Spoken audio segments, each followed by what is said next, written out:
여러분 안녕하세요. 아무도 가르쳐주지 않는 시창작법, 이것만 알면 시쓰기 고수된다. 저는 시와 소설을 쓰는 김명희입니다. 오늘은 번외 특강인데요. 오늘 배워볼 것은 뭐냐면 초보 시인들이 자주 놓치는 문장의 디테일에 대해서 살펴보려고 합니다.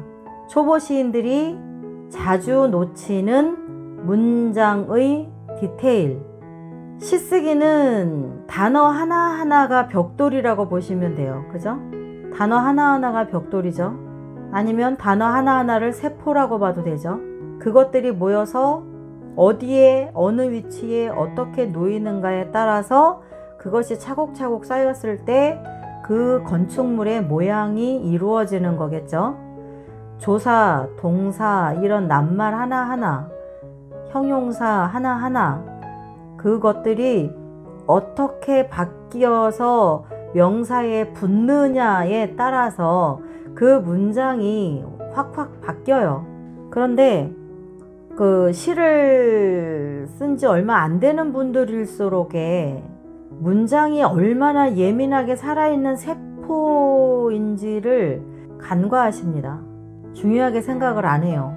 굉장히 이건 중요한 부분인데, 아주 모퉁이마다 시 쓰는 사람이 문장을 어떻게 마무리 지어주거나 어떻게 조각을 하거나 어떻게 손질을 해주느냐, 어떤 낱말을 붙여주느냐, 어떤 낱말을 빼버릴 거냐, 그거에 따라서 뒤에가 세팅돼 갖고 자동으로 따라 붙게 되는 거예요.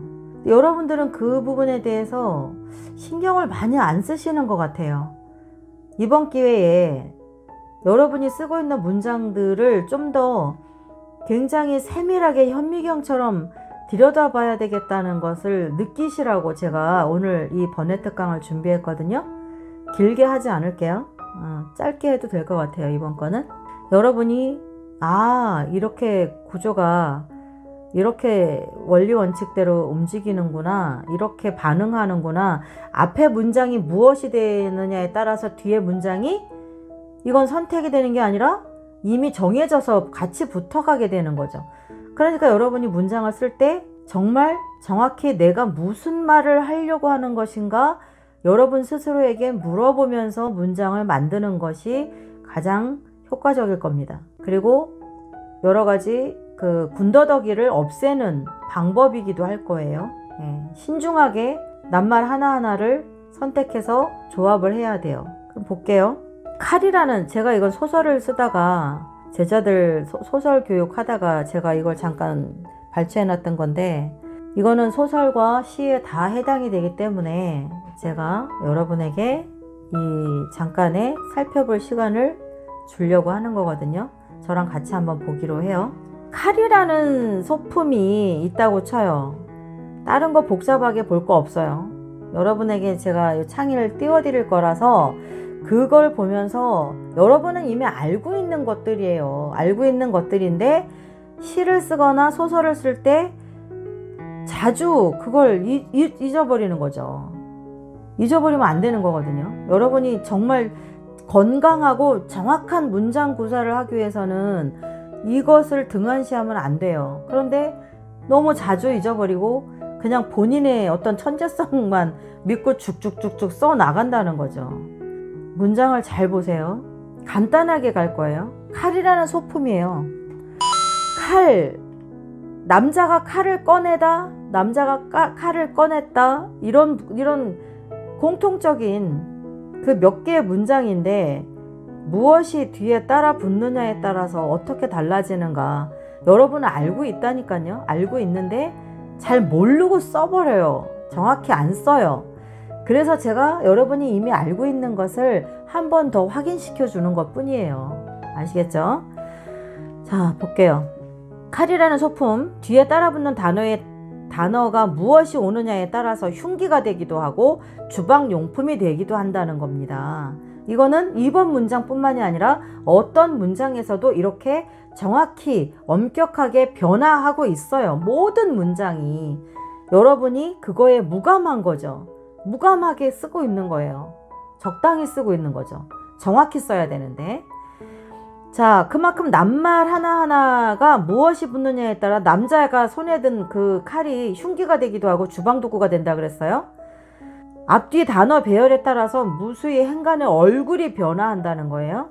시에서 우리가 쓸 때 그만큼 민감한 사안을 숙지하면서 한 글자를 찾고 조사 하나를 이걸 넣어보고 저걸 넣어보고 해야 된다는 거죠.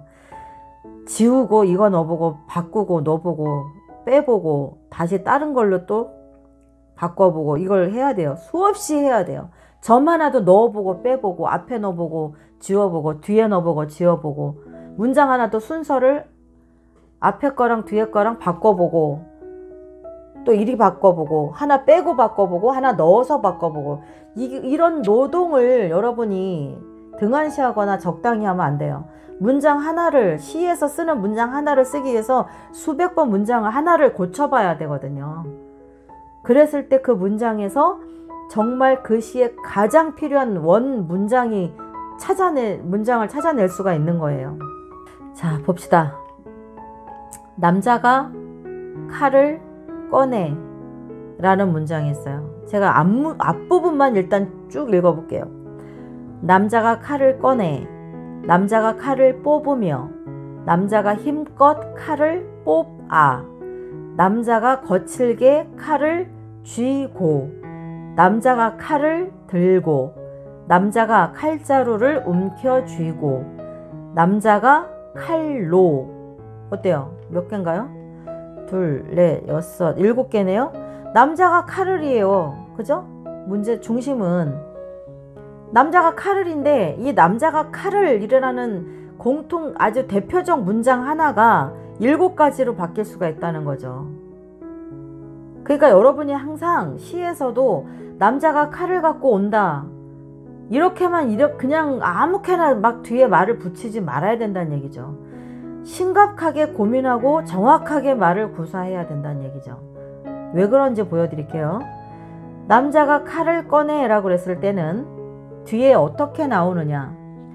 남자가 칼을 꺼내 대파를 썰었다. 남자가 칼을 꺼내 사과를 깎았다. 남자가 칼을 꺼내 글을 찔렀다. 이렇게 다양성이 있는 거라는 거죠. 또 볼게요. 아직 잘 감이 안 오시나요? 또 볼게요. 남자가 칼을 뽑으며 라고 그랬죠. 두 번째 문장. 남자가 칼을 뽑으며 그녀를 봤다. 남자가 칼을 뽑으며 그녀를 노려봤다.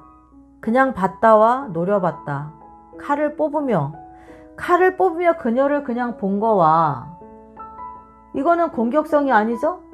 칼을 뽑는다는 게 싱크대에 칼 넣는 곳에서 뽑으면서 왜 이렇게 보는 경우도 있겠죠. 그런데 칼을 뽑으면 노려봤다? 그럴 때는 그 뒤에 올 것들이 상황이 이미 정해져 버리는 거죠. 어떻게 정해져요? 상당히 심각한 사태가 벌어질 확률이 높다는 거죠. 왜? 노려봤기 때문인 거죠.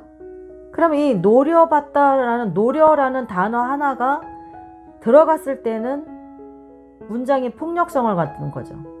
없을 때는 뭐예요? 일상적인 문장인 거예요. 그냥 칼을 들었음에도. 그렇겠죠? 또 다음 볼까요? 남자가 칼을 뽑았는데 그냥 뽑은 게 아니라 앞에다 힘껏을 동사를 붙여줬어요. 힘껏. 자, 남자가 힘있게 칼을 뽑았어요. 그러면 그 다음엔 뭐가 되겠어요? 이건 선택의 여지가 없죠. 힘껏 칼을 뽑았으니까 누군가를 찌르는 상황이 올 확률이 비중이 높은 거죠. 그죠? 그러다 보니까 이렇게 돼요. 남자가 힘껏 칼을 뽑아 그를 찔렀다. 그 다음 문장 볼까요? 남자가 거칠게 칼을 쥐고 그러면 어떻게 돼요? 또 그 뒤에 누군가를 찌르게 되겠죠? 그를 찔렀다. 또 볼까요? 남자가 칼을 들고 여기서는 남자가 칼을 들고까지 나왔어요. 그러면 어떻게 돼요? 2가지가 될 수 있죠. 일상적인 하나의 행동에 연관되어 따라오는 하나의 일상적인 이야기가 뒤에 붙을 확률이 있죠. 또 하나는 뭐예요? 남자가 칼을 들고 하고 나선 그 다음에 어떤 문장이 또 들어갈 수 있어요? 긴박함이 따라올 수 있죠. 남자가 칼을 들고 양파를 깠다. 양파를 깠다? 이러면 어떻게 해요? 평화롭죠. 아내의 일을 도와주는 그런 뭐 스웨티남 같기도 하고, 그죠?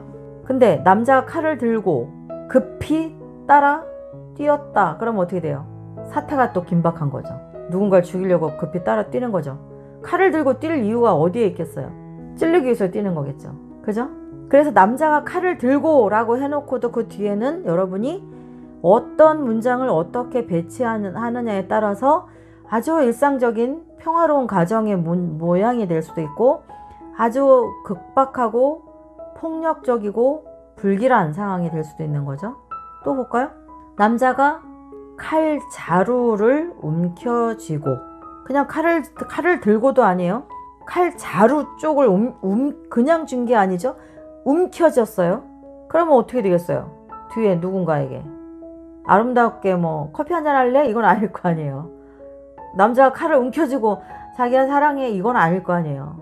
이미 정해지는 거죠. 이미 여러분이 앞에 남자가 칼자루를 움켜쥐고 라고 문장을 썼다면 그 뒤에는 여러분이 선택할 여지가 없이 올 수밖에 없는 문장들이 정해진다는 얘기예요. 이해 가시나요? 그래서 남자가 칼자루를 움켜쥐고 그러면 어떻게 돼요? 그 뒤는 그의 뒤를 겨냥했다. 이렇게 되는 거죠. 또 볼까요? 여긴 또 이렇게 갔어요. 남자가 칼로 라고 갔어요. 그러면 그 뒤에 뭐가 돼요? 여러분이 만들어 보세요. 남자가 칼로. 첫째, 일상적인 건 뭐예요? 오이를 잘랐다. 폭력적인 거는 글을 찔렀다. 그죠? 아까 글을 찔렀다 몇 번 나왔죠? 글을 찔렀다가 몇 번 나왔냐면 3번 나왔어요. 남자가 힘껏 칼을 뽑아 글을 찔렀다. 남자가 거칠게 칼을 쥐고 글을 찔렀다. 남자가 칼로 글을 찔렀다. 결론은 글을 찔른 건데 다 다르죠? 남자가 칼로 글을 찔렀다. 남자가 거칠게 칼을 쥐고 글을 찔렀다.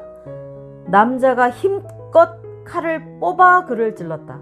남자가 칼을 꺼내 글을 찔렀다. 칼로 글을 찔렀다. 힘껏 칼을 뽑아 글을 찔렀다.